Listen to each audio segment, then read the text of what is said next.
Amis téléspectateurs, bienvenue dans ce temple dédié à la culture geek. Nous allons passer 1 heure ensemble pour ce magazine, plus ou moins geek, le seul qui revient sur 50 ans de culture geek en 52 minutes. Une petite date pour commencer, 1982. C'est l'année de parution du manga Akira au Japon. Ils sont mes petits japonais fous, ce sont mes chroniqueurs dingues. Je vous les présente, ce petit tour de table commence par RL qui est journaliste et blogueuse, Monsieur Laurent Kessy, romancier à succès, Monsieur Sébastien Rassia, comédien, réalisateur, auteur, qui partage une grande partie de sa vie avec Monsieur Frédéric Molas, comédien également, vous le reconnaissez avec sa chemise, et on finit avec Rurik Salé, compositeur, comédien et surtout journaliste avec nous sur ce plateau. Et nous retrouvons également François en direct depuis notre télévision. François qu'on retrouvera plus tard pour un talent web et on attaque tout de suite avec un petit sommaire. Aujourd'hui, vous découvrirez ou redécouvrirez la série télé Le Voyageur, le jeu vidéo Wing Commander, Dark Knight, le comic book et une interview carrière de Klaus Johnson qui a travaillé dessus. La suite des aventures de Yumi dans un concours de cosplay, le jeu de rôle Patient 13, Mao Shoujo Tai Arusu, une enquête sur la dernière salle d'arcade de Paris, les web-séries GN de merde et Phase et enfin l'incontournable Shopping List. En plateau, c'est à vous. Et je sens que je vais monopoliser l'antenne d'entrée de jeu.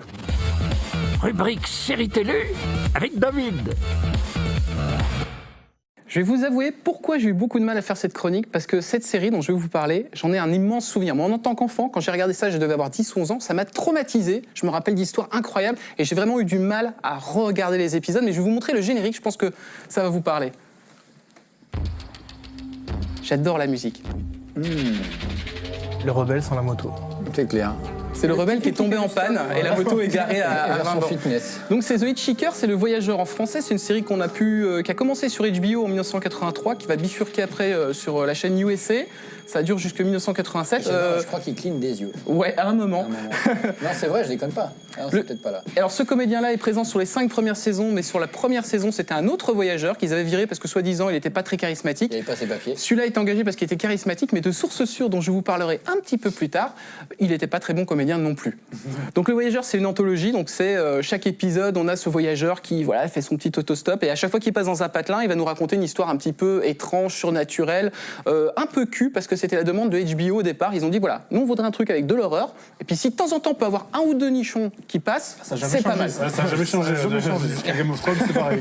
Donc il y a plein d'histoires comme ça, très horrifiques. Moi j'ai regardé ça le samedi, je crois que c'était le samedi soir, je me glissais, j'allumais mon poste de télévision, je regardais ça. Sur une chaîne qui était possédée par un Italien un petit peu tentaculaire. Hein. Ouais, voilà. C'était sur la 5 en France. Et il y a des histoires incroyables. Moi, je me rappelle notamment, et je l'ai revu, et cet épisode a bien vieilli, qui s'appelle WGOD, avec une sorte de pasteur qui fait une émission de radio alors qu'il est là. Alléluia, mes frères, attention là. Et c'est des gens qui l'appellent en disant oh, j'ai péché, alléluia, je vais te pardonner. Et jusqu'au jour où tu as quelqu'un qui l'appelle et qui dit je sais ce que tu as fait. Genre, souviens-toi l'été dernier.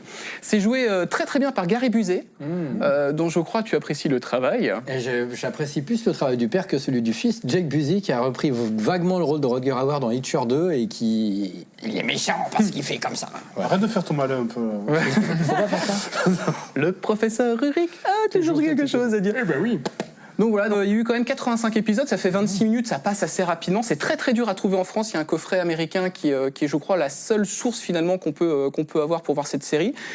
Pourquoi je disais que j'avais eu un coup de main sur cette série, c'est parce qu'en regardant les épisodes, d'un coup je vois le nom de Jean Chalopin. Jean Chalopin qu'on avait vu ici, puisque c'est le créateur des Mystérieuses Cités d'Or et du Lys 31. Donc je lui passe un petit coup de fil, je lui dis Jean, mais que fais-tu dans Le Voyageur? La première saison qu'a produit HBO, il n'y a que 3 épisodes qui ont coûté une blinde. C'est-à-dire ils ont vraiment... Alors là, il y avait des reconstitutions, il y avait du monde, des figurants dans tous les sens, et ça a été catastrophique financièrement. Donc ils ont appelé Jean Chalopin, qui est parti du Japon pour aller aux États-Unis. Et ce système D en fait. Ah mais complètement. Du coup, il a dit on va plus tourner à Los Angeles, on va tourner à Vancouver, on va tout reprendre les scripts entre nous. Alors c'est plus ou moins bien. C'est toujours le problème des anthologies, c'est que tu as des histoires qui sont super, tu en as d'autres qui sont pas terribles. On reconnaît d'ailleurs le côté canadien, les couleurs, le truc. On voit que c'est à Vancouver. Il y avait notamment un épisode, j'ai même pas pu le revoir tellement je voulais pas me gâcher le truc, parce que forcément c'est les années 80, ça a pris un petit coup de vieux. Il y a les profs de tennis, ils ont des petits shorts comme ça au niveau de l'entrejambe, tu vois, ils sont tous serrés dans leur truc. C'est une petite fille qui se réveille dans une grande maison bourgeoise et qui à chaque fois qu'elle va être dans une pièce se rend compte que les membres de sa famille ont été assassinés, jusqu'au moment où elle va trouver le chauffeur de la maison. Et c'est pareil, un truc incroyable, enfin un twist que j'adore. Enfin voilà, c'est Le Voyageur, The Hitchhiker. Il y a aussi toute une saison qui a été tournée à Paris. Puisque je crois que la 5 ou M6 était plus ou moins coproductrice et il y a même David Soul qui était poursuivi dans les couloirs de métro parisien et c'était vachement moins bien cette période-là, quoi. Ouais, bah, c'est la partie où il y avait un petit peu moins de fric dans la série. Il faut dire que David saoule un peu, quoi. Alors je pense que le Gonzo de la honte... Alors voilà, je donne le Gonzo de la honte et ça me permet de lancer Yumi, c'est la deuxième partie de son Inside. Elle était mais redonne ce Gonzo de la honte à monsieur Rurik Salé qui m'a coupé. Je disais donc qu'on va retrouver Yumi pour sa deuxième partie de l'Inside qu'elle a réalisé à Japan Expo Belgium où elle est dans les coulisses d'un grand concours de cosplay. On se retrouve juste après.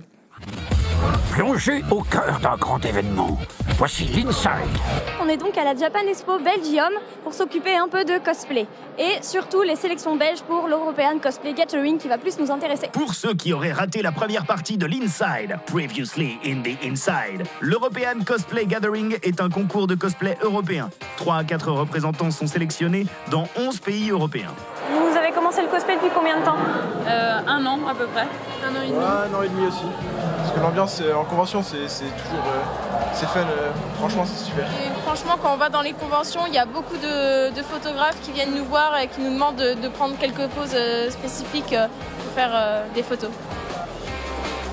Donc ça, c'est les gens qui attendent pour pouvoir rentrer dans la salle pour enfin voir les sélections belges de l'European Cosplay Gathering avec mon accent anglais pourri.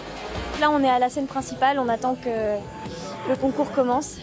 Pour nous faire patienter, voici les gagnants des précédentes éditions de l'ECG pour les intimes, ou l'ECJ pour les anglophones.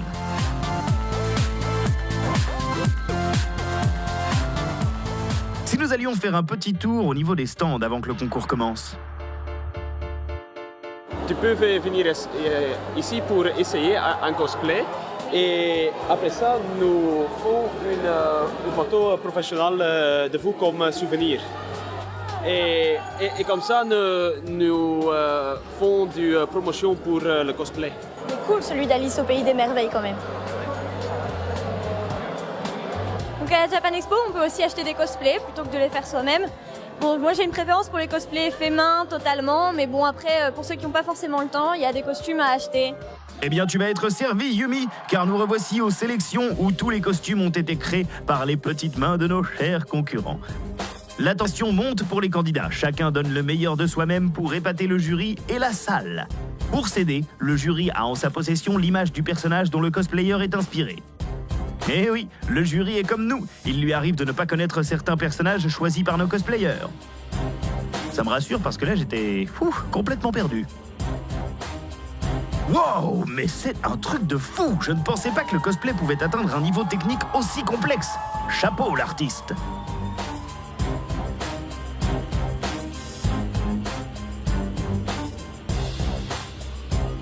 Si nous faisions une petite pause, car moi, toute cette tension, ça me stresse. Et quoi de mieux pour déstresser qu'une petite explication du cosplay? Donc je suis avec Kuma. Bonjour.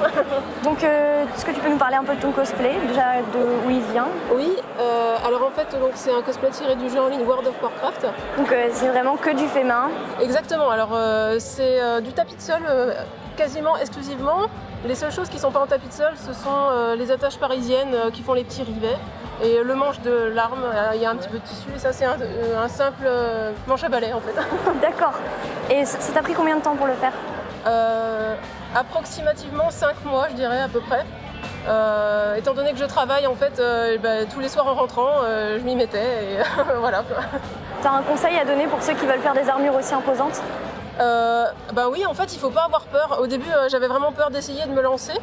Et le tout c'est de bien faire des patrons, des choses méthodiques. On essaye sur soi avant de se lancer directement dans le découpage de la mousse. En fait c'est vraiment une question d'assemblage. En fait il faut bien prendre son temps et il n'y a pas de souci, tout roule après. Voilà. En tout cas c'est assez hallucinant quand même comme cosplay. Merci beaucoup. Bon, c'est bien sympa Yumi cet interlude, mais nous on veut voir les autres candidats de l'ECG.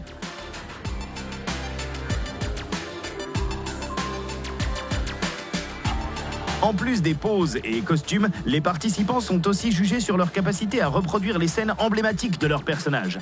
Ils peuvent aussi être accompagnés, lors de leur passage, de musique tirée de leur univers, comme c'est le cas pour cette concurrente. Ah, je crois que je recommence à croire aux princesses.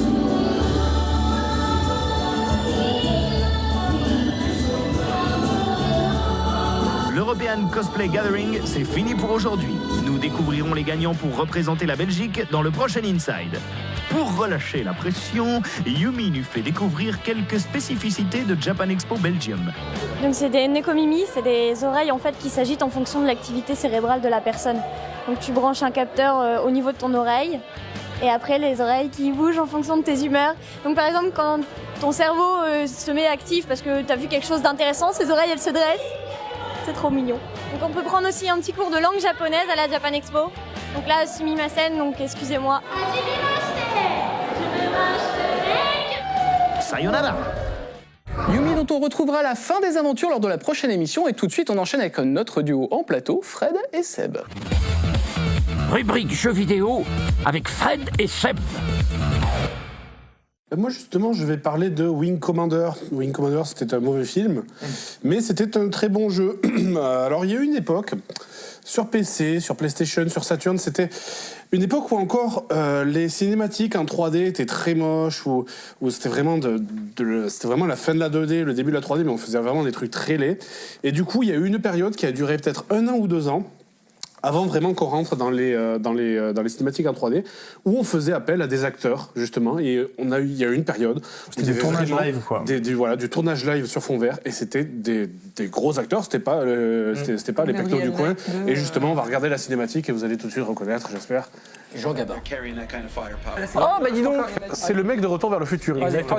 Mais c'est le fils de... Et c'est le fils de Gary Busey. Non, mais tu vois, les acteurs qui viennent... Il était juste au tout début. Marc Hamill qui reprend... bah, évidemment. Mais du coup, on voit le jeu. Ah non, mais le jeu, c'est ça. Alors bon, ça, ce sont des images du jeu, parce que quand même, malgré ça, c'est pas que un jeu vidéo, c'est quand même un jeu vidéo, effectivement. J'ai pas vu qui était le Renault, mais j'ai l'impression de le connaître. Je sais pas, je me demande si c'est pas un mec connu. Effectivement, il y a aussi le mec qui faisait le professeur Arturo dans Sliders, là. Comment il s'appelle ? John Rhys Davies. Indiana Jones. Exactement, c'est celle-là. C'est dans cette période qu'est sorti Wing Commander, Wing Commander 3 qui est sorti en 94, le 4 qui est sorti en 97. Donc ce sont des space opéra. Alors il est sorti en 97 sur PlayStation, mais il est sorti en 94 avant, il me semble. Sur donc PC, sur PC, ouais, c'est ça, c'est une réédite. Et donc ce sont des space opéra, c'est-à-dire bon, le jeu en lui-même a mal vieilli, quand même, faut le dire. Quand on joue au jeu en lui-même, c'est vraiment les lasers, ça fait c'est vraiment dégueulasse. Tu fais très bien le laser. Ouais. C'est les vaisseaux, les missions. Bon, t'as des missions d'escorte, des missions où tu dois détruire. Tout se fait par zone en fait. Genre par exemple, tu arrives dans une zone, t'as ton vaisseau avec ton ailier. On te dit bon ben tu dois raser tous les ennemis qu'il y a sur la zone. Puis après tu passes à la zone suivante, machin. Mais tout ça c'est animé justement, et c'est là où c'est sympa, c'est que tout ça est entrecoupé de toutes ces petites scènes cinématiques qui sont vraiment géniales. C'est-à-dire entre chaque zone, tu vas avoir une petite scène cinématique d'un vaisseau qui te dit oui, il faut aller là-bas, il faut faire ça, machin, tu fais ça, bravo, vous avez réussi la mission. Et donc tout ça, on joue en fait le rôle du colonel Blair, qui est donc le mec de Star Wars. Mark Hamill, putain, ouais, voilà. Qui lui a mal vieilli aussi, comme le jeu. Oui, mais il a l'excuse parce qu'il a fait la voix du Joker. Et ça, c'est la meilleure voix du Joker qui a jamais existé. C'est animé. C'est piraté. Batman. En version française, c'est piraté. Qui est aussi notre voix à nous, voilà, justement. Et donc, voilà. Bon, au niveau du scénario, ça se passe plusieurs années. Après Wing Commander 3, en fait, il y a des troubles dans les mondes frontières. Et en fait, notre héros, le colonel Blair, va devoir faire un choix à un moment dans le jeu, savoir s'il va rester fidèle à la Confédération qui fait des actes un peu crades, ou s'il va complètement basculer, il va aller chez l'ennemi en reniant, du coup, en trahissant son serment de militaire, etc.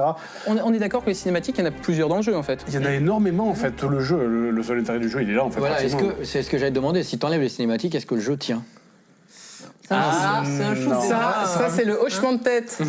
Fred Molasien qui veut dire non. Ici il y a le bouton. Je me suis beaucoup amusé sur ce jeu. Je me suis vraiment énormément amusé. Si t'enlèves les cinématiques, tu perds gros pourcentage du jeu. 60% de la valeur du jeu complètement. Parce que la mise en scène est super bien réalisée, quoi. Il y a vraiment tout un univers qui fait que voilà, c'est un grand space opéra en jeu vidéo, quoi. C'est vraiment, pour moi, c'est le meilleur space opéra qui est jamais sorti avec Colony Wars. Colony Wars aussi était un très bon space opéra qui arrivait quelques années plus tard. Mais donc je conseille à tout le monde d'y jouer parce que c'est super cool. Alors toi qui aimes bien t'interroger sur la durée de vie, quelle est la durée de vie de ce jeu ? La durée de vie de ce jeu, alors je me souviens qu'il y avait 5 CD au moins dedans. Ah oui, quand même. Donc c'était vraiment les gros boîtiers PlayStation comme ça. Les CD ça servait aussi à stocker les cinématiques. Et prenait de la place, ça prenait de la place. Mais le jeu avait une bonne durée de vie. Je pense que ça dépassait allègrement les 30 heures quand même. Donc c'était vraiment cool. Nous avons parlé de Pierre Athé, on va rester avec lui puisque c'est la voix française du Joker, et ça tombe bien puisque l'interview carrière qui suit concerne l'univers de Batman. Ne bougez pas, c'est le moment de l'interview carrière. C'est un maître des comics que nous accueillons, mais un maître dans un secteur que vous ne connaissez peut-être pas ou mal, l'ancrage. Klaus Johnson a œuvré pour Marvel sur des séries telles que Les Défenseurs, Daredevil et surtout Dark Knight Returns chez DC Comics, qui lui vaudra une bonne engueulade avec Frank Miller, mais nous y reviendrons plus tard. En quoi consiste le métier d'encreur, Klaus ? Eh bien, d'abord, tous les encreurs ont une croix à porter, parce que personne ne sait ce que l'on fait comme travail. Mais il n'y a pas de différence majeure entre le dessin et l'ancrage. Dans les deux cas, il s'agit de raconter une histoire, mais avec des outils différents. Un dessinateur se sert d'un crayon et un encreur d'encre, d'une plume et d'un pinceau pour raconter une histoire. Comment es-tu arrivé chez Marvel ? Tout petit déjà, je voulais devenir dessinateur. Et vers 21 ans, j'ai tenté de trouver du travail comme dessinateur, mais je n'étais pas assez bon. Alors je me suis dirigé vers une discipline dans laquelle j'étais bon. Et Marvel m'a embauché comme encreur. Ensuite, le destin a fait le reste. C'était très important pour moi de partir à New York, de quitter ma famille et d'avoir ma propre vie. Je ne voulais pas attendre de devenir meilleur comme dessinateur alors que Marvel ou DC pouvaient m'embaucher comme encreur. Depuis, j'ai appris à devenir un bon dessinateur. Et je crois un auteur pas mauvais, un bon coloriste et un professeur. J'ai toujours essayé de progresser, mais je me suis servi de l'ancrage pour me lancer dans le business. Tu es né en Allemagne, la légende veut que tu aies appris l'anglais en lisant les comics. Alors, mythe ou réalité ? Oui, la légende est vraie. Je suis arrivé aux États-Unis à 5 ans, entre la maternelle et le CP. Et j'ai découvert la BD cet été-là. Mes parents ont déménagé en juin et j'ai découvert les comics pendant cet été. Et j'ai appris à lire et à parler anglais en regardant les BD et en associant les images aux mots. Et je pense vraiment que c'est pour cela que les images et la façon dont elles peuvent transmettre les informations m'ont toujours fasciné. Alors c'est quoi ce clash avec Frank Miller ? Sur Dark Knight, notre dernier projet en commun, nous avons eu ce qu'on appelle en Amérique des différends créatifs.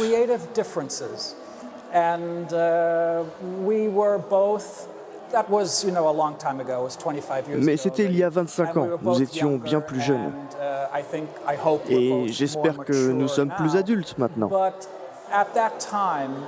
Mais à l'époque, il était impossible pour nous de travailler ensemble. Ce qui peut arriver dans le futur, on ne sait pas. Tout est possible. Quels sont tes futurs projets ? J'aime faire un peu de tout. Il y a toujours sur mon bureau un projet que je dessine, un autre que quelqu'un encre, un que j'encre moi-même et un que je dessine et que j'encre. En ce moment, je travaille sur une mini-série Daredevil que Bill Sienkiewicz encre. Je dessine et encre 2 histoires de Spider-Man, le nouveau Captain America que dessine John Romita Jr. Donc voilà, j'aime faire un peu de tout. Je suis aussi sur un projet personnel appelé Secret Creatures, que l'on va bientôt essayer de vendre. Et j'aimerais pouvoir en faire une BD et une série télé. Peux-tu réinventer notre Geekman ? Oh mon Dieu! Geekman devrait avoir les 2 pieds au sol, pour commencer. Ça l'améliorerait beaucoup. Vous voyez, les 2 pieds au sol. On dirait qu'il est en train de danser une polka. Et je ne suis pas sûr que ce soit ce que vous cherchez. Chez les jeunes, on dit qu'il s'est fait casser. Geekman doit être héroïque. La caméra doit le prendre en contre-plongée. Héroïque, beau, puissant. Bon alors, c'est juste un croquis, hein. Ne m'en veuillez pas.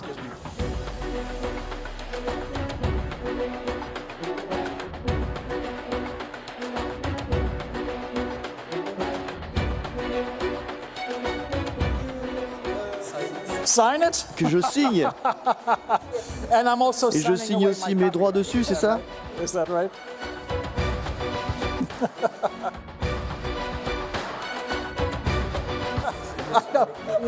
Vous savez, parfois, quand un dessin est raté, je signe Chris Claremont.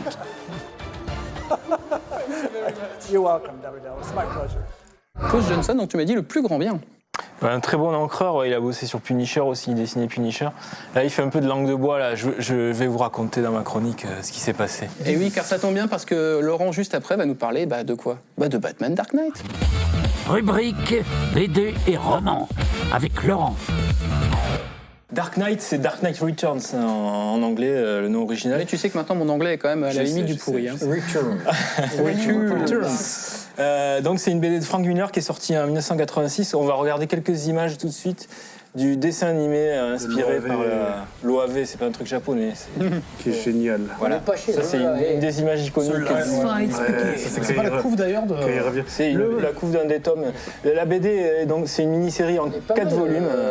Pas mal le graphisme. Ouais. C'est sorti quand ça? 86. Enfin, non, le film récemment, il y a 2 ans.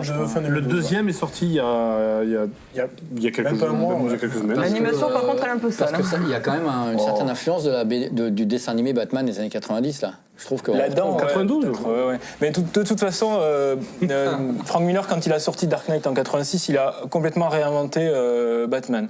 Frank Miller, il avait commencé en faisant des petits boulots chez Marvel sur des Spider-Man, et puis peu à peu, il a commencé à travailler sur Daredevil. Daredevil qui a permis de sortir un peu du super-héros. Il en a fait juste un truc de polar. Lui, ce qu'il aimait, c'était. En fait, il en a fait juste un aveugle. Non, du coup, il en a fait une vraie bande dessinée policière. C'est ce qui a fait le gros succès de Daredevil. Et du coup, après, il a été débauché par DC pour travailler sur Batman. Et lui, il a proposé sa vision d'un Batman dans le futur, qui a pris sa retraite, qui est vieillissant. Le pitch, en gros, c'est le retour de l'inspecteur Harry. C'est un petit peu inspiré de ça. D'accord. Donc Batman revient, Gotham est assailli par des hordes de mutants nazis, enfin voilà, on les voit là. Et les mutants nazis sont donc des méchants dans une BD de Frank Miller. Ouais, c'est pas vraiment très étonnant. Parce qu'en général, ça reste quand même quelque chose de très marqué à droite. Miller, quand il est arrivé du Wisconsin, ou je sais pas où il habitait, pour venir vivre à New York, en 3 ans, je crois qu'il s'est fait agresser 4 ou 5 fois à l'époque où New York, chaque rue était un coupe-gorge. Du coup, il est un peu vénère lui aussi, et il fait de Batman un mec encore plus énervé. Dans l'histoire, en gros, Batman revient et il regrette un peu d'avoir arrêté pendant 10 ans et d'avoir laissé la pègre et les méchants s'emparer vraiment de la ville. Et donc il revient, il est encore plus énervé qu'avant. C'est hyper bien construit, c'est un gaufrier en 16 cases qu'il déforme à loisir selon ce qu'il veut faire dans la bande. Non, narrativement c'est super bien. Il commence déjà à un peu imprégner la BD de ses idées un peu à droite. C'est un peu le Chuck Norris de la bande dessinée. Ça va monter crescendo jusqu'au dernier Terror Sun, c'est ça, voilà, qui devait être Batman affronte Al-Qaïda. Et DC, quand ils ont vu le truc, ils ont dit non, c'est pas possible, donc c'est plus Batman. Je sais pas si on peut le dire à l'antenne, mais tu m'as sorti un dialogue tout à l'heure qui m'a fait mourir de rire tellement c'était odieux, voilà, c'est ouvertement raciste. Terror Sun, c'est à la limite de la parodie. On se dit c'est pas possible, mais visiblement, oui, c'est possible. Et tu nous disais que notre ami Klaus avait eu un peu de langue de bois. Oui, alors Klaus Johnson, c'est l'encreur de Dark Knight Returns. C'est lui qui a bossé sur les 4 numéros. Et à partir du 2, sur le 2, Miller et Johnson se sont un peu frités. Et Johnson, dans l'interview, il dit oui, bon, c'est du passé, tout ça. Il se trouve que, en fait, Johnson avait des assistants et Miller n'a pas trop apprécié que des assistants travaillent là-dessus, des assistants juste pour remplir les noirs, dont un certain Todd McFarlane. Alors ça, personne ne le sait. Je suis content de le dire ici.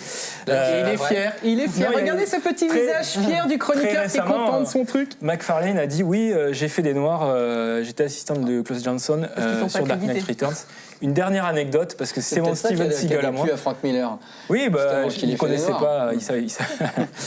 Une dernière anecdote sur mon Steven Seagal à moi, qui est Harlan Ellison et qui apparaît au détour d'une case de Dark Knight Returns. Voilà, il est cité. Il est fort, ce Laurent, il est fort. En tout cas, il ne devrait pas y avoir de Harlan Ellison logiquement dans le sujet qui vient, puisque nous avons enquêté sur la dernière salle d'arcade encore existante à Paris.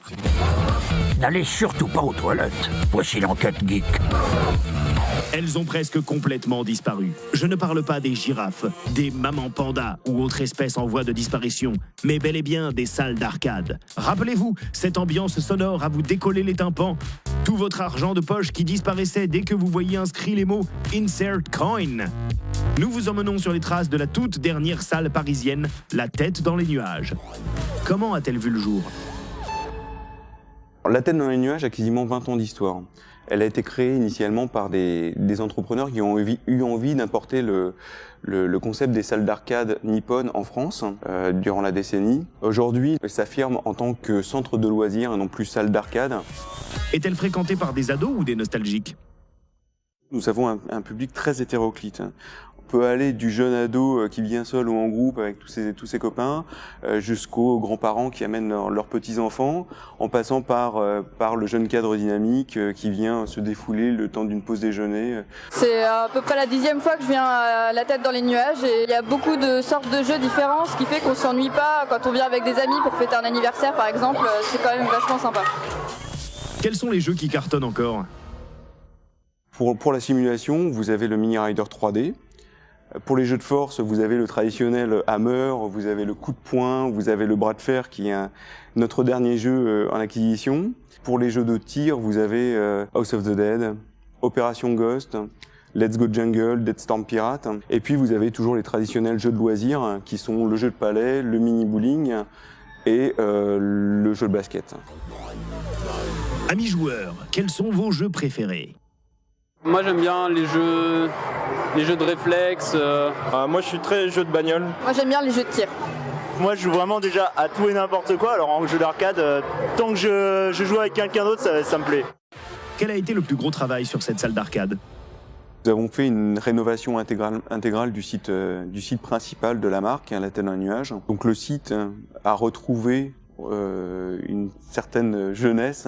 Nous avons défini des zones qui permettent à chaque joueur de s'y retrouver. Nous avons une zone adrénaline pour tout ce qui est action, jeu de voiture, on pourrait dire action. Nous avons une zone tir et une zone rétro gaming pour maintenir cette offre rétro qui est, à mon sens, très importante à conserver au sein de notre établissement. Ce qui est pas mal non plus, c'est qu'il y a un peu de old school et puis il y a des choses un peu plus récentes aussi. Ça fait plaisir de rejouer aussi aux anciennes bornes arcade qu'on a pu connaître dans les années 90. Que venez-vous chercher ? Ici, il y a une ambiance, quoi. En fait, c'est vrai qu'on n'est pas tout seul, et même si en fait on n'est jamais vraiment tout seul online, voilà, c'est quand même pas pareil d'être entre chez soi et puis dans une salle. En plus, ça peut permettre de faire d'autres jeux qui sont pas forcément d'ailleurs des jeux arcade, les jeux des palais ou un petit billard ou voilà. L'aspect un peu dommage du truc, c'est que ça n'a pas vraiment suivi l'évolution. C'est vrai qu'on retrouve des vieux trucs bizarres qui débarquent de je sais pas quelle année, alors qu'on aurait bien aimé retrouver. Là, on a joué à Grid, mais c'est presque exceptionnel. Et puis, c'est dommage d'avoir pas aucun FPS quasiment nouveau. On reste sur du basique. Mais c'est voulu, les amis. Comment voyez-vous le marché évoluer ? L'évolution du marché des salles d'arcade va, à mon sens, rester segmentée. C'est-à-dire qu'on va avoir d'un côté les salles d'arcade pure gamer qui vont continuer à travailler avec leur cible et nous, plutôt sur le centre de loisirs, donc évoluer sur le centre de loisirs pur en touchant un public très large en fait. Pensez-vous que les salles d'arcade ont leur place sur le marché du jeu ? Moi je pense qu'en tout cas oui, que ça soit aussi grand, je sais pas si c'est la peine. Maintenant c'est un peu comme les cybercafés, je pense que les cybercafés il y en a eu beaucoup, maintenant il y en a moins. Ceux qui restent c'est ceux qui sont les plus féroces on va dire, donc là c'est pareil, les salles d'arcade il y en a quelques-unes, faut pas qu'il y en ait plus, parce que de toute façon ça marchera pas vraiment. En France, on peut pas dire qu'on a une culture du jeu vidéo non plus, malheureusement. Enfin, il y en a de plus en plus, mais c'est surtout, on va dire, du mainstream. Donc, alors que les jeux arcade, souvent, c'est quand même plutôt des gros joueurs. Moi, je pense que ça va pas durer parce que l'accès au jeu, on retrouve beaucoup plus de la Kinect, de la Wii, et ça s'apparente beaucoup plus à du jeu arcade à la maison plutôt qu'en salle. Et puis voilà, l'accès aux jeux vidéo a été facilité depuis quelques années sur les consoles. Outre, bon, PC absolument pas, mais les consoles sont de plus en plus arcades. Peut-on retrouver la tête dans les nuages ailleurs qu'à Paris ? La tête dans les nuages n'est pas simplement présente à Paris aujourd'hui, elle est aussi intégrée chez des partenaires tels que des cinémas, des parcs d'attractions, des bowling. Donc nous sommes présents aujourd'hui géographiquement dans plusieurs sites en France. En tout cas, moi je dis oui, oui, oui et 3 fois oui, les enfants. Ah, cette enquête est finie, mais vous n'aurez pas à remettre de sous dans la machine pour voir la suite de l'émission. Et ça, c'est plutôt cool. Est-ce que parmi vous, il y en a qui ont joué justement en salle d'arcade? Attention, la vraie, pas la borne dans le supermarché, les amis. La salle d'arcade, c'était le seul moyen d'accéder à des jeux vidéo que jamais tu aurais chez toi dans cette qualité-là. Voilà, c'était formidable. Et nous avons un moyen de vous projeter dans du jeu de rôle et du jeu de plateau. C'est avec Stéphane. On se retrouve juste après. En plus, il y a un programme qui est vachement sympa. Rubrique jeu de rôle avec Stéphane. Bienvenue dans la chronique Jeu de rôle, jeu de plateau. Dans cette rubrique, nous allons plonger aujourd'hui aux limites de la folie avec un JDR qui est une véritable expérience. Œuvre d'Anthony Combrexel, Patient 13 est un jeu à part qui fut publié par John Doe en mai 2007. Les joueurs y incarnent des patients qui s'éveillent amnésiques dans un hôpital, un asile où rien ne tourne rond.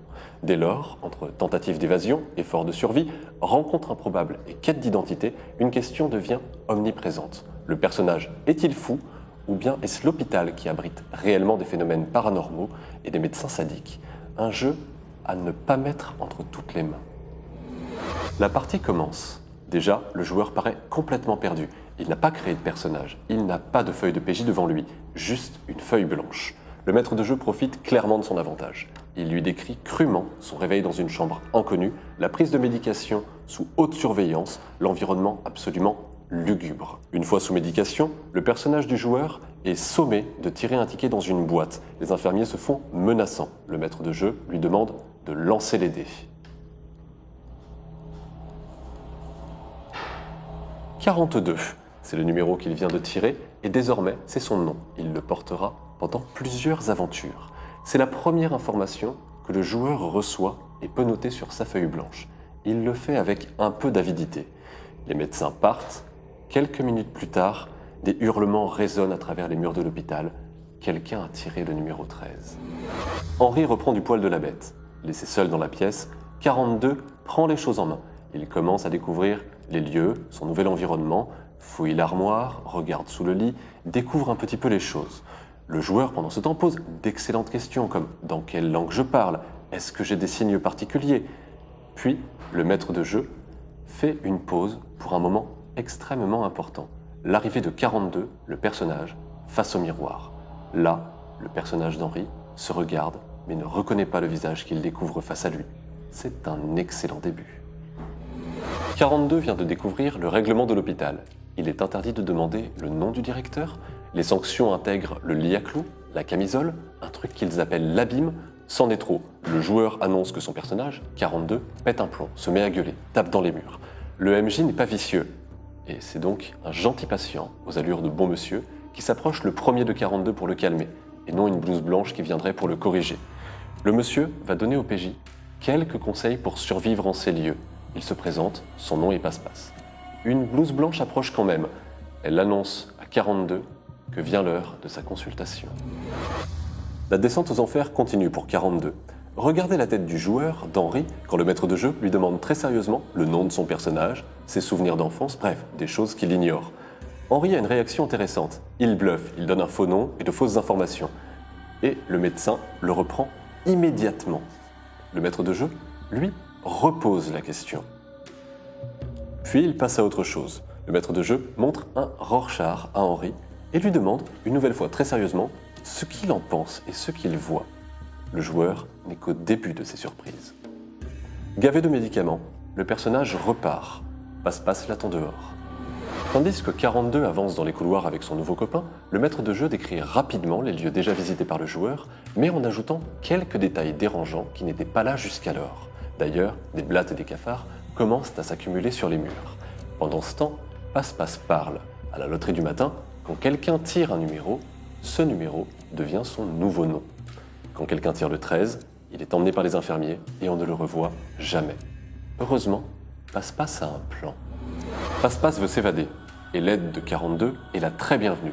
Pour partir, l'équipe a besoin de plusieurs objets. Une corde, plusieurs lampes torches, un sécateur et un basilic vivant. Oui, la créature mythologique. Dans quelques heures, sa quête finie et de nouveaux patients rencontrés, le personnage, notre joueur, découvrira effectivement un moyen de quitter l'asile.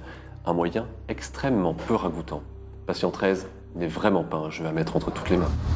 J'en profite pour répondre à une question qu'on me pose souvent. C'est où s'est tournée cette rubrique, celle de Stéphane? Où s'est tournée cette rubrique de Stéphane? Vous voyez, c'est fou, on me la pose tout le temps. Et ben c'est dans un vieux bâtiment moyenâgeux, je crois 13e ou 14e siècle, qu'on a tout réaménagé pour l'occasion. Bon voilà, un truc avec du cachet. Gérard Depardieu, je crois d'ailleurs.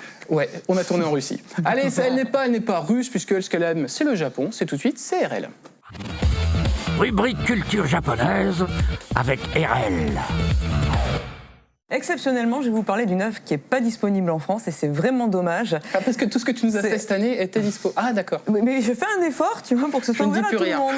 Donc elle a 2 titres. Le titre original qui s'appelle Mahou Shoujotai Alusu, donc c'est un peu Alusu la sorcière, quelque chose là. Et en anglais, parce que par contre c'est disponible quand même, j'ai fait un effort, quelque chose qu'on peut avoir en anglais, en import, Twinny Witches. Donc si on peut regarder peut-être quelques images pour se faire une idée. Je ne peux regarder que ce DVD. Oh, sympa la tête. Voilà, donc c'est du fantastique. C'est au départ un concept très bateau. C'est une fille qui se retrouve dans un monde parallèle fantastique. Bon, voilà, très classique. C'est réalisé par un studio dont j'avais vraiment envie de parler. Oh là là. C'est les studios 4 degrés C. Plus de loli. Ou 4C, les deux noms sont possibles. C'est très très beau. Le montage beau. est rapide là, je me posais la question. Le montage. Parce que ça, tout à l'heure ça fait. Ouais, ça, et encore le trailer, parce que mon coup de cœur c'était ça, c'était le trailer. Il y a des plans, mais c'est un truc de fou. On suit la caméra qui se balade comme ça dans les allées à fond la caisse, les portes éclatent. C'est Michael Bay. Parce que les héroïnes, elles ont 6 ans encore de nouveau. Elles ont 12 ans. Mais ça joue dans l'histoire en fait. Donc l'héroïne s'appelle Alusu, c'est bon, l'ado un petit peu rebelle, l'adolescente rebelle machin. Qui est fan de magie, de sorcellerie, et pour elle, ça sert à rendre les gens heureux. Et elle va se retrouver dans ce monde de sorcières, et en fait, elle va se faire emprisonner cash. Elle arrive, elle fout un bordel monstre, et les 2 filles qu'elle va rencontrer, elle va les foutre dans la panade jusqu'en haut, et elles vont se retrouver maudites. Et elles vont avoir une malédiction de la croissance en fait. Elles sont condamnées à être éternellement des petites filles de 12 ans. Là on dit rien, là monsieur Molas, on l'a encore plus. C'est-à-dire qu'il ne verra jamais vieillir l'héroïne quoi. Ils ont toujours la voix aiguë et tout. Alors c'est une série pour info de 2004-2005, qui commence donc un peu à dater. 40 épisodes de 10 minutes, c'est un format très bizarre, mais c'est vraiment une création très très originale. Déjà c'est une création originale des studios 4 degrés. C'est une création très très originale. Et c'est une création très très originale, notamment par les plans, comme je disais. Il y a notamment un effet de plans décalés. Quand un personnage parle, souvent c'est d'autres personnages qu'on voit qui font rien. C'est Jean-Luc Godard qui a réalisé. Ce que j'ai dit en fait, c'est juste mal monté. Non, c'est vraiment fait exprès. Mais il y a plein de trucs dans ce style-là. Les designs sont vraiment originaux. Il y a de la 3D qui est très bien intégrée pour l'époque. Les couleurs sont superbes, la bande son est géniale. C'est un voyage initiatique à contre-courant parce que l'héroïne, en fait, c'est l'inverse. C'est elle qui veut transformer le monde à son idée. Alors que d'habitude, c'est le monde qui permet aux personnages d'évoluer. Et donc les studios 4C, en fait, c'est des studios qui sont très très populaires. On n'en entend pas beaucoup parler et pourtant ils ont une réputation de fou. Tout le monde les veut, ils sont très chers. Voilà, donc ils viennent de faire les films Berserk. Ils ont fait aussi le film Memories de Otomo, qui est le créateur de Akira. Ils ont travaillé aussi sur Animatrix, l'adaptation de Matrix. Tous les segments ou ils en ont fait qu'un? Non, ils ont travaillé sur un bloc de plusieurs épisodes. Et ils font aussi beaucoup d'assistance d'intervalles ou de choses comme ça dans l'animation. L'intervalle, c'est les dessins qu'il y a entre les 2 dessins clés sur des séries comme Arjuna, mais aussi Steam Boy. Non, voilà, sinon, juste un petit dernier point, j'ai le droit. C'est un casting qui fait penser un petit peu aux 3 sorcières, entre guillemets, de Terry Pratchett. On a a donc la rebelle, un petit peu passionnée d'ésotérisme, qui est un petit peu la plus jeune des trois sorcières, qui est Magra. La plus jeune d'entre nous. La Messire du Temps, celle avec les cheveux courts, qui est plutôt la psychorigide, hyper carrée, sérieuse, etc. J'attends avec impatience la troisième. Eva, c'est un peu le pendant de Nounouok, c'est le personnage qui est plein de bonhomie, qui est toujours gentil. Et qui permet de faire le lien entre ces deux personnages complètement opposés. Et c'est aussi le cas dans les sorcières de Pratchett, ce personnage qui au début fait le lien entre les deux opposés qui s'affrontent en permanence. C'est les parcs, de toute façon, le truc des trois sorcières, c'est très c'est ça. C'est complètement ça. Écoute, on va passer à des gens qui ont certainement beaucoup moins de moyens, et c'est François qui vous les présente, on se retrouve juste après. C'est le moment de découvrir un nouveau talent web. Alors bon, forcément, je travaille beaucoup, et donc je bois beaucoup d'énergie drink, et pour compenser, je bois des soporé drink. Et franchement, ça me permet d'être finalement normal, quoi.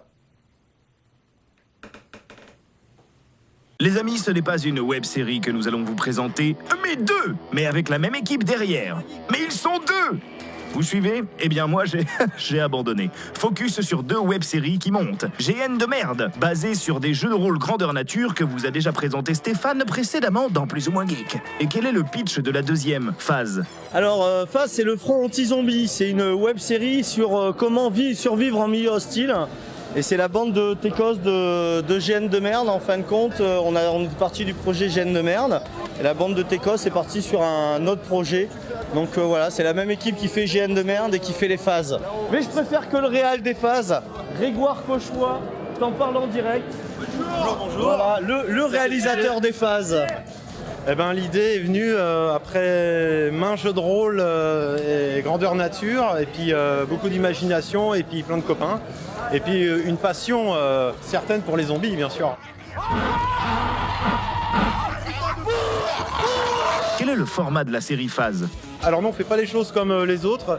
On est à peu près un standard de 10 à 12 minutes, parce que le Phase est plutôt basé sur l'émission Striptease. Alors il faut imaginer Striptease et le sketch de la gainée de Cendrée des Inconnus. C'est un petit peu ça, voilà, des casseurs de zombies joyeux. Tu y passes plus, tu penses plus à eux. Tu dois te concentrer sur la musique, te concentrer sur les paroles. Et GN de merde dans tout ça? Alors GN de merde est né en 2008 avec toute la bande de gars qui est là aussi, né et dérivé du jeu de rôle grandeur nature, parce que c'est notre passion. Après on a tous dérivé avec des métiers liés à l'audiovisuel et du spectacle, c'est ce qui nous a permis de réunir nos deux passions. Et là on sort en exclusivité la belle épisode 1 de la saison 2 qu'on va présenter. Donc la saison 2 est terminée et prête à diffuser depuis 2 ans que les gens l'attendent. Voilà.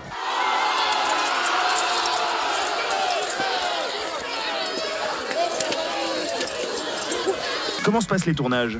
Alors le principe, c'est que c'est un projet collectif, donc tout le monde peut venir participer s'il est motivé, s'il a des idées à donner. Voilà, donc c'est tout le temps un grand casting, tout le temps. Voilà. Je pense que c'est plus une question de passion. Effectivement, on a tous un travail, on a tous un mode de vie c'est sur notre temps libre, hein. C'est le soir, c'est le week-end, c'est avec les motivés. Voilà. Par exemple, la saison 2 de GN de merde, c'est articulé sur un tournage de 10 jours. De 10 jours complets où il y avait toutes les personnes qui étaient là dans un château, le château de Puyferrand en Dordogne à Saint-Astier, où pendant 10 jours on était tous sur place et ça a gravité une centaine de personnes. Donc tout le monde a dû prendre des vacances, tout le monde a dû s'organiser et on était une équipe de techniciens qui était composée entre 10 à 20 personnes en fonction des jours et des scènes à tourner, quoi. Donc c'est du vrai boulot, c'est un vrai investissement et on n'a pas fait d'autres tournages depuis. Et c'est aussi la galère pour tourner les épisodes des phases parce qu'il faut réunir les gens et ça se passe sur notre temps bénévole. Donc c'est pas évident, c'est pas facile et non, on n'a pas que ça à faire. C'est la passion, c'est la passion. Voilà. La passion. Que retrouvera-t-on dans tes prochaines saisons? Alors nous vont amener la saison 2 et articuler sur un fil rouge et une trame du début jusqu'à la fin, contrairement à la saison pilote qui était des sketchs indépendants. Et on espère que ça va plaire, voilà, et ça va amener sur un groupe d'aventuriers qu'on va suivre du début jusqu'à la fin de leur GN. Voilà pour la saison 2 de GN de merde. Pour le Phase, on va faire une évolution technique, hein, comme je disais tout à l'heure, on va passer en HD. Après, l'objectif c'est de sortir un épisode beaucoup plus régulièrement. Voilà. Alors passer peut-être à un tous les 2 mois, voire le top du top, ce serait un tous les mois. Voilà. Alors comment tu trouves? Eh bien, t'es en vacances là? Ça va? Comment voyez-vous l'avenir des web-séries? On a le projet de terminer le projet GN de merde sur un format film, enfin ce qu'on appellerait une saison 3, un format film. Mais pour l'instant, c'est dans les placards et on veut bien le faire en essayant de le produire, en obtenant des fonds pour avoir plus de moyens et faire un truc qui a du crédit et du cachet, parce qu'on se retrouve limité malgré tout avec nos propres moyens. Un petit peu partir comme François, hein, le visiteur du futur, petit spécial dédicace. Et après, on a vraiment le projet d'essayer de partir justement sur autre chose. Et on en parlait hier soir, et pourquoi pas le steampunk. Voilà, ouais, le steampunk c'est pas mal, c'est vrai que c'est un genre qui est très sympa. Non, ce qui nous intéresse vraiment, c'est l'expérience. Je pense que c'est l'expérience, c'est rencontrer des gens, c'est créer notre propre univers. Après avoir du succès, bon, effectivement, on a envie d'avoir du succès, mais c'est peut-être pas le truc principal. Tu vois, c'est comme ça qu'on fait. Ouais! Allez, je ne doute pas que lors des prochaines conventions où nous vous croiserons, votre stand sera 20 fois plus gros. Comme on le dit, GN de merde à vous. GN de merde! C'est tes copains? Mais oui, c'est Fufu, je suis dans le fan club de Fufu. Fufu, arrête un peu. Fufu, si tu nous regardes. Il habite à Manille-le-Muche. Non, mais c'est un petit projet qui est parti de 3 fois rien, mais qui représente tellement toutes les... Du genre, les gars qui se pointent avec leur mioche en GN, c'est hyper dangereux et tout, parce qu'ils n'ont pas trouvé de nounou. Alors ça c'est su que j'étais allé. D'accord. J'avais cassé une côte à Fanta moi, sur un GN, c'est génial. Voilà, ou alors les MJ qui perdent, les orgas qui perdent leur talkie, et les mecs qui sont en train de donner les réponses aux énigmes, et tous les autres ils sont en train d'essayer de gruger. Attends, il a dit quoi? C'était quoi le mot de passe? C'est que des trucs comme ça qui reprennent tous les trucs qui peuvent transformer ton...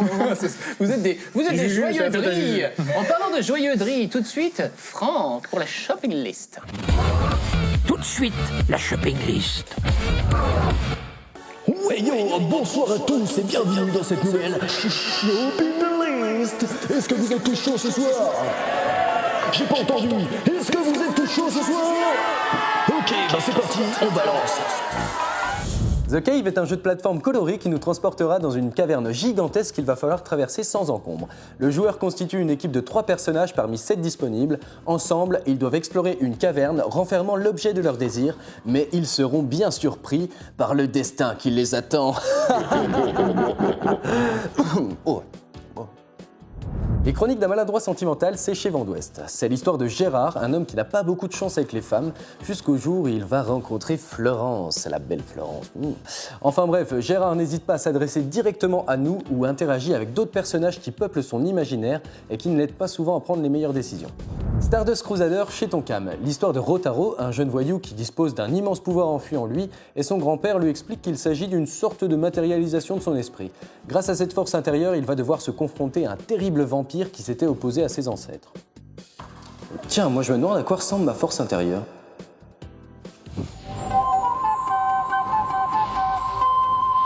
La saga d'Atlas et Axis, c'est à retrouver chez Ankama Éditions. L'histoire se situe dans un monde où tous les animaux parlent et marchent sur 2 pattes, c'est assez dingue. Atlas et Axis sont 2 chiens, le premier est intelligent, le second est plutôt instinctif. Le jour où leur village est ravagé, ils prennent leur courage à 2 pattes et partent braver le Grand Nord pour venger les leurs. Ça, c'est des bons chiens. Le protocole Pélican chez Largo, ce sont 15 personnes de nationalités, de catégories sociales, d'âge et de sexe différents qui disparaissent en même temps de la surface de la Terre. On ne sait pas pourquoi. Elles sont parquées dans un endroit clos. Et on ne sait pas pourquoi elles le sont. Et on ne sait encore moins ce qui se passe. Donc c'est à vous de le découvrir en fait. Cyber, c'est une BD à retrouver chez Soleil. Nous allons suivre Terence, un militaire bardé d'implants sous-dermiques et intracrâniens, et il agit seul sur le terrain pour des missions comme par exemple la libération d'otages, des opérations antiterroristes et plein d'autres choses. Et là, l'histoire nous raconte la lutte contre un groupe d'éco-terroristes. Croyez-moi, les éco-terroristes, ça jette pas des graines de tournesol. Indicible chez Soleil, une BD qui mélange thriller, horreur Lovecraftienne et un récit d'invasion catastrophe. Des entités surnaturelles invisibles exigent de voir le seul humain qui peuvent les voir. C'est un adolescent orphelin nommé Kyle qui a fugué en espérant retrouver ses parents avant la fin du monde. Allez, je vais faire une petite folie et je vous présente un CD à acheter. Je sais pas vraiment ce que c'est la musique geek, mais en tout cas, je sais que Moderate est un groupe électro qui me transporte dans l'espace. Non, mais c'est vrai que c'est énorme, hein. Leur musique est à la fois douce et violente, il y a un peu de mélancolie, mais d'espoir à la fois. J'écoute en boucle et j'ai envie de dire que j'aime en boucle aussi. Un petit conseil de Pauline, la monteuse de l'émission, qui joue beaucoup aux jeux de plateau et qui vous recommande Small World. C'est une sorte de risque évolué où vous devez conquérir les territoires adverses grâce à votre armée d'orques, de nains, de mages ou encore tout plein d'autres clans. C'est super. Gépur, c'est un jeu de société à 2 joueurs pour les personnes âgées de 10 à 120 ans. Vous êtes l'un des 2 marchands les plus puissants de Gépur et vous devez vous mesurer à votre concurrent en achetant, troquant et vendant à meilleur prix tout en surveillant vos chameaux. Ouais, parce qu'ils peuvent se barrer. Hein. La personne qui aura le plus de points est invitée dans la cour du Maharaja. Mais dis donc, mais c'est classe. Kagami no Kuni no Arizugawa. C'est un super grand nom, hein. Et ça parle d'un jeune lycéen qui va se retrouver enfermé dans un miroir d'une fille qu'il a essayé de sauver d'un accident de voiture. Bon, moi je peux pas aller dans les miroirs, mais je peux aller dans ma petite télé. Je vais vous faire une petite démonstration. Allez, c'est parti. Et voilà, je suis dans la télé. C'est énorme ici. Par contre, je sais pas comment en sortir. C'est un petit peu idiot. Comment je vais faire, moi? Et voilà, la shopping list c'est over. Vous pouvez toujours m'envoyer vos coups de cœur à cette adresse. Et nous, on va retrouver l'équipe de plus ou moins geek. Tout de suite maintenant, là, tout de suite là, maintenant. Bonne soirée. Les amis, c'est la fin. Mais avant la fin, il y a l'avant-fin. Ce qui précède, c'est le moment du vote. C'est pas mal. Eh ben oui, je sais, j'ai essayé de faire un lancement le plus long du monde. C'est étirer un truc très très long pendant très très longtemps. Tu progresses à chaque émission, c'est vraiment... Ouais, je sais. Non mais... Laissez-moi parler. Laissez-moi partir. RL. Bah moi, il m'a payé, alors je vais voter pour Fufu. C'est pas joli. Laurent. Le voyageur. Ouais. C'est Batman. Ouais, moi aussi, Batman. Le deuxième OV est génial, il faut le voir. Rick. Alors les idées politiques de Batman sont fascinantes, je dois me reconnaître, mais le voyageur, extraordinaire quoi. Voilà, et ben moi je vais m'auto-voter pour moi. Voilà, parce que je kiffe le voyageur, regardez cette série, j'ai envie de finir, je peux finir tout seul en monopolisant l'attention. Allez, plus sérieusement, on se retrouve très bientôt, n'oubliez pas que vous pouvez poursuivre l'aventure sur les réseaux sociaux tels que... Geekbook. Geekter. 2 petites phrases de fin, vous avez l'habitude, c'est un bon geek, c'est un geek curieux, et il n'y a pas d'âge pour se revendiquer plus ou moins geek. On se retrouve très bientôt. Salut! Bonjour, Susu!